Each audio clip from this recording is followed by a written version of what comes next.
to do a before and after on ACAP. In the early grades, almost 70% of the kids attend these extra voluntary weeks of school, and the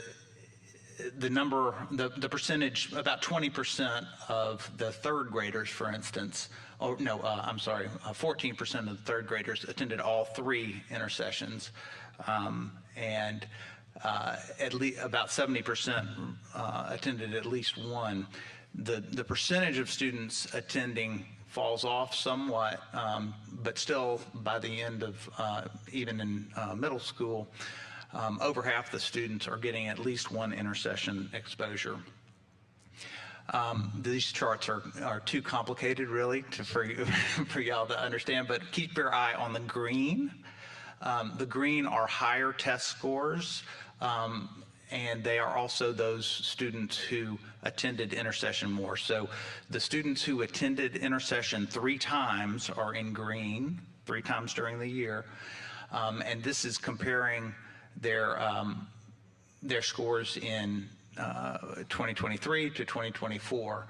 As you can see, probably the takeaway at the end, the teal bar is the one that where students attended 2 or more two intercessions, and the green bar is the three exposures. At least by 8th grade, the students who are attending intercession more are outscoring and outgaining the students who attend intercession less. We don't know if that's because the students are more engaged necessarily, and so are thus more inclined to go.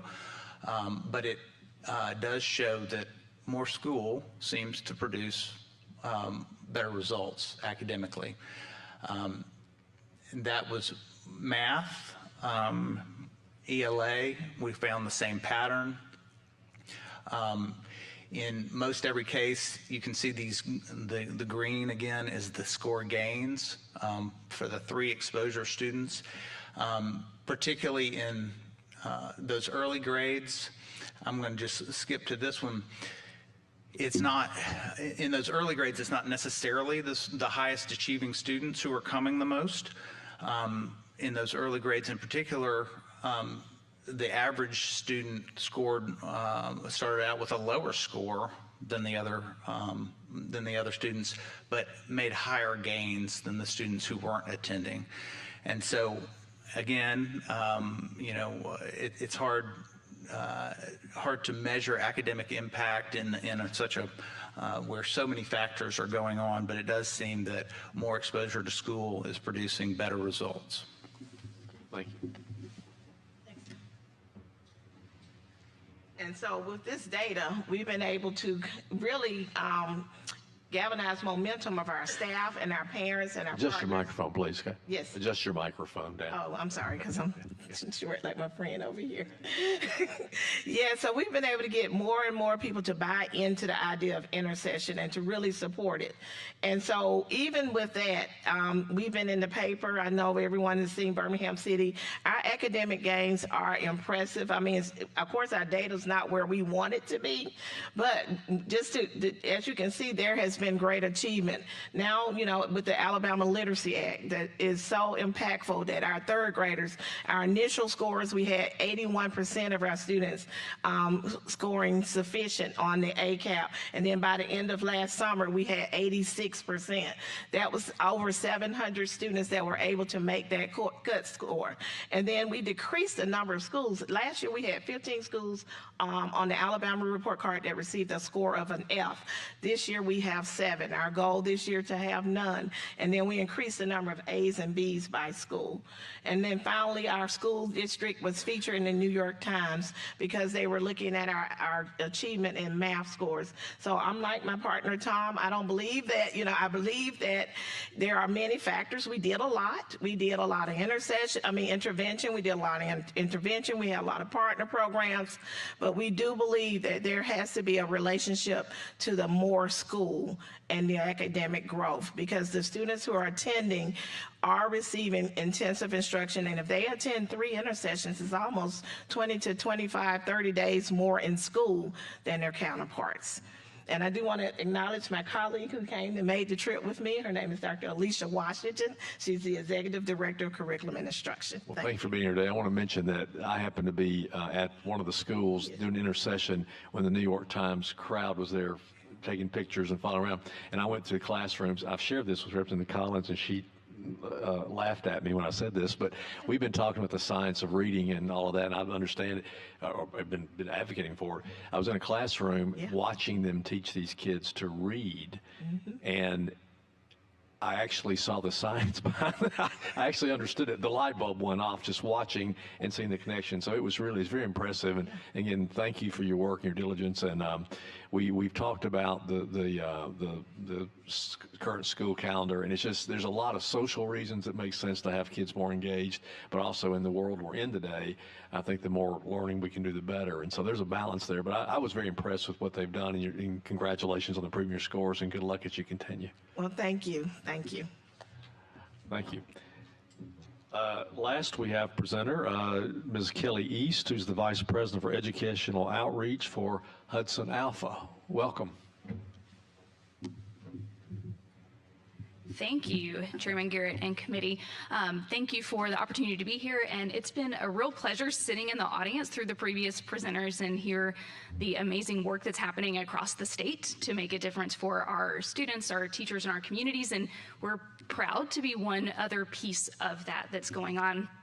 So I'm really thankful for the opportunity to be here today and just spend a couple of minutes saying thank you and updating you on some of the work that we've been doing at Hudson Alpha within our educational mission area to impact the students, teachers, and communities across Alabama, specifically around genomics and biotechnology, literacy, and skills. So you've got a folder in front of you where I put a few handouts, but and really focusing on the pieces of the work that we do to impact our state that is in large thanks and support by you all and your counterparts that support the work that we do, which is focused across the state to engage students and teachers.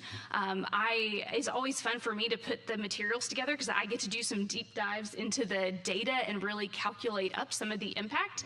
And so when I started adding up all of the ways that we engaged Alabama teachers over the past year, I was honestly a little blown away when the number of teachers that sat in live engagement with us crossed 850 over the past year. Those are middle school and high school life science teachers that are able to engage in cutting edge content as well as pedagogy and resources that they can take back to their classrooms and have a much bigger impact than we can have live directly with students. They spend far more time in those classrooms with those teachers, and that's a year-over-year impact.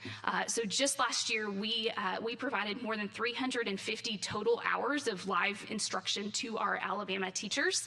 That takes the form of events that we host on our campuses in Huntsville, as well as work that we are increasingly doing down with Hudson Alpha Wiregrass in that area of the state as well, but also taking teacher professional learning across the state.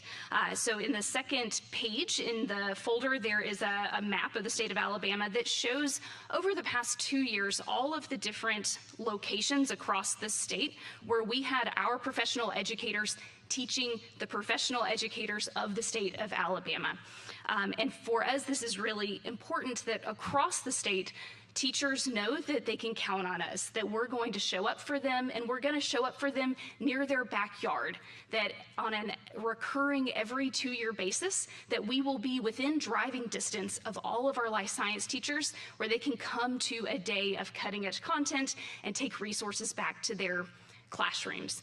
So we've been working on that 2-year cycle for a number of years now. We finished our 6th round of those teacher workshops this year and are excited to jump into the 7th round, which is going on 14 years of teacher professional learning across the state, with that next round starting this fall. So we love engaging those teachers and being able to be that consistent resource for them because science changes fast.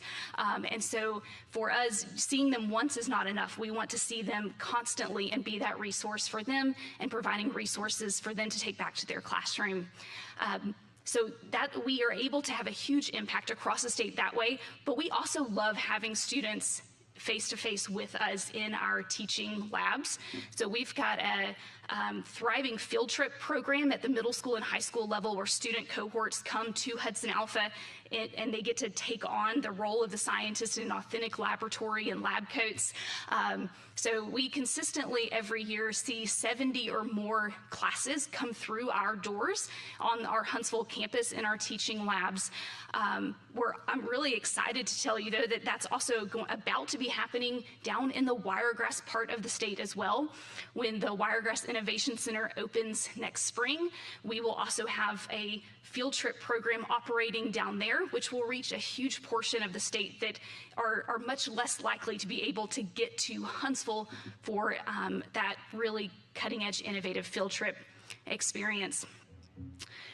And then finally, another big piece of where we are using state support is to put those resources into classrooms, providing materials that are used by students at the third grade level all the way up through seniors in high school that are attached to Alabama course of study that bring the tools and the storylines that really bring science to life for those students. So finding ways through our teacher workshops as well as with our state partnerships to get those resources out into Alabama schools. So that's at the K-12 level, some of the things that we've been up to. But our mission in Hudson Alpha Education is twofold. It's to inspire and train that next generation of bioscience workers that we so desperately need, that we can help answer the question of, as biotech grows in Alabama and as we recruit biotech to Alabama, that we've got that workforce that is ready to step into those roles. And that doesn't end with K-12 education, and Hudson Alpha is uniquely situated to also provide the what's next as students move off into two-year colleges and four-year colleges and beyond, and really providing internships in those authentic work environments that move students from the classroom into career. So we are thrilled. Every summer we bring 30 or 40 college students onto Hudson Alpha campuses, both in Huntsville as well as starting last summer down in the Wiregrass as well, where students are coming alongside the scientists of Hudson Alpha, the companies that are associated on Hudson Alpha's campuses, and get that real world experience as well as the networking and connections that they need to move into those careers. So those are some of the updates. We're thrilled to have the opportunity to reach across the state. In the third page in your folder, as I've come for several years, I often talk to you about a bead jar. And if you've come to Hudson Alpha's campus, I bet you've seen our wall of bead jars where we fill every year a jar with beads that indicate all the people that we get to impact through genomics and biotech education. So this is a picture of last year's bead jar on this page with 1.6 million beads.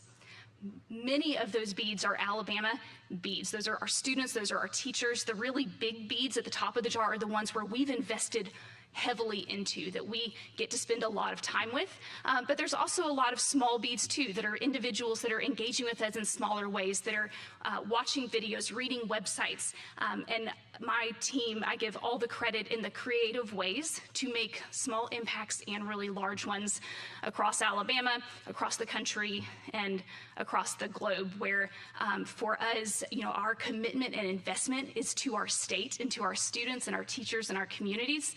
But we also are excited to be able to let that ripple out from there and have broader impact, as well as have Hudson Alpha and have Alabama be seen as that leader in genomics education and training. So with that, I just want to say thank you so much for your support and your trust in what we're doing to reach our state in genomics education.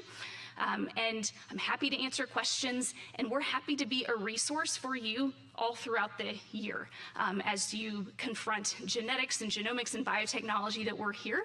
I also included for you on the other side of your folder the most recent guidebook This is something that we publish every year. It's a book where we, just because we are lifelong learners ourselves, we're constantly reading stories of genomics and biotech discovery because we want to take those to students. But we every year publish this book where we write short synopses of really cool science that we have seen and heard about in research labs and industries across the globe. So that is there for you for light reading or for you to share with others who might be interested, and as a resource for you as you try to, like us, stay up to date with what's happening in the field. Well, thank you. We're so fortunate to have your organization in our state. We thank you for your willingness and your intentional interaction with our schools to help improve education in Alabama. And you're certainly on the cutting edge of a lot of important things. Any questions for our guest? Well, welcome. Thank you. Thank you. So, members, this concludes our agenda for today. Again, I'll remind you the Senate budget should be passed out of committee today. We'll probably coming down tomorrow. We'll be getting together about looking at that and seeing where that goes. And then tomorrow, I want to remind you that we're going to have on the floor Dr. Walter Gonsolin, who's the superintendent for Jefferson County Schools. He was recently named the National Superintendent of the Year, the first person from Alabama to ever receive that recognition. And he's done it. He's actually presented. You recall he came and presented when we passed as we were discussing school choice and passing that legislation. He came and presented some ideas of what he was doing innovative within the Jefferson County system to offer some choice, also to offer some other things that were interesting. And he told me that part of the presentation, we got to the Final Four, that he was evaluated, and one of the things that really impressed them was the fact that he had come to the legislature and made his presentations, and not only what he presented, but the fact that he interacted with us, he said he thought helped him in that quest. But anyway, he's a great guy, does a great job in our area, and be sure and speak to him tomorrow. For the good of the order, any questions? Representative Alban? I just want to say thank you, Mr. Chairman, for allowing these people to present today. We don't often get to just sit and listen and see some of the fruits of what we do up here, and not that we've done anything with regard with what these people have done, but it's just great to hear all the great things going on in our state. So thank you for the opportunity to do that. Absolutely. Anybody else? Representative Daniels? Yes, thank you, Mr. Chairman. Also, I echo the same sentiments. I know that the deaf and blind leadership left, but I was very curious about the autism. He's still here, right? Yes, so you mentioned something about autism in the different regions. I'm very interested. I've been getting more calls from parents that are saying that they're putting their kids in every program that's being recommended to them, and they don't feel like the kid is moving. So any suggestions on in North Alabama, specifically Huntsville, Madison, and Madison County, any suggested areas that you've seen the outcomes being a lot better for students and parents? So we've been partnering with the folks out of Madison that have been doing evaluative research, but not instructive research. So what we've been able to do, we in Alabama are the first and only institute that are providing educational resources for individuals on the autism spectrum that have an exceptionality, so that are on the autism spectrum plus deaf or plus blind. But we are creating preschool programs that integrate typically developing preschoolers, which are typical preschoolers that have autism, with a preschooler with autism that have a hearing loss or vision loss. All of those strategies are universal design for learning. So if it works for a kid with vision or hearing loss, it works for any autistic child. So we are seeing those programs be successful. I'm happy to give you a connection to it's called our RISE program. It's Reaching Independence Through Supported Education. It's a phenomenal program. We are being copied around the United States for the approaches that we're using. You're exactly right. It's tough, but our program is a 5-day-a-week full school day program, which most programs, if you talk to your constituents, they'll likely be 2 days a week at 1 hour or 2 hours. And that's true. That's not going to give you the kind of results that you really need, especially in an intensive situation. So we've piloted that program. We're already at a double the waiting list, and we're looking at instituting those at different regional centers across the state. So there should be one coming to you, hopefully sooner rather than later, but the research is out there. It's daunting, the numbers, but yes, I agree, and I'd be happy to speak with you about our program. Why don't you follow up with Representative Daniels? Yes, sir. Yeah, okay. Any other questions, comments? Well, thank you very much. We stand adjourned.